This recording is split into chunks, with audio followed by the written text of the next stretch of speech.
Maupay nga adlaw kalbayognon. Ako gyapon iyo kaupod, Vice Mayor Rex Taguman. And welcome kamo sa aton programa nga Speak Up. Diin atong gipapasabot ang mga ordinansa sa simple nga masabtan nga papaagi. Upod natin yan ang aton SP Secretary Elena Manadayday Cortado. Maupay nga adlaw Manadayday. Maupay man nga adlaw Vice ngan sa aton mga namamati. Manadayday, naluman ini nga Ordinance Number 2024-17216. Ini nga ordinansa mao ang naghahatag san proteksyon ngan pagpreserbar sa naton lokal nga kultura ngan kasaysayan, lakip na ang mga simbahan, monumento, markers ngan iba pa nga cultural properties sa aton syudad. Importante gud ini para diri mawara ang aton pagkakilalaan bilang kalbayognon, di ba Manadayday?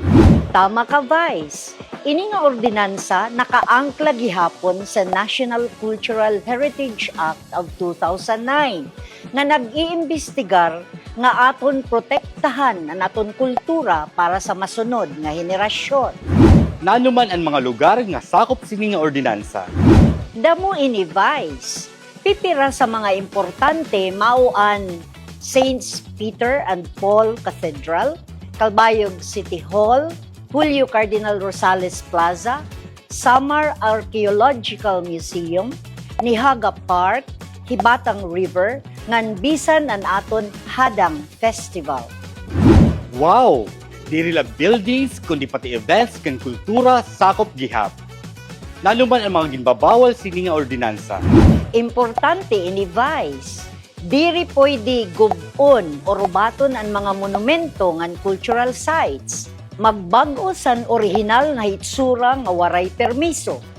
Maghimo sin diri angay o bastos nga buhat sa mga lugar nga sagrado o may kasaysayan. Sakto gud Manadayday, kinahanglan irespeto naton ini nga mga lugar. Nanuman ang penalidad kung may magtalapas sini nga ordinansa.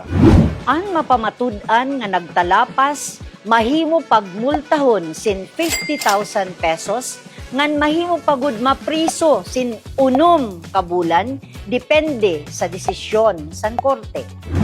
Dako-dako gud ang multa, so dapat seryosohon gud ini Manadayday. Nano ang mensahe naton sa aton mga igkasikalbayognon. An aton kultura ngan kasaysayan mao an aton pagkatawo.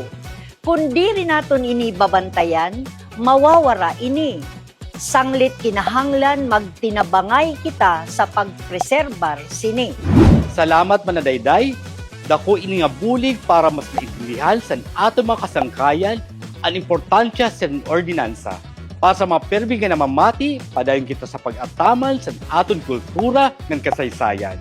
Ako ang iyo Vice Mayor Rex Taguman. Padayon kita mag-aram, magpakiana, at mag-speak up.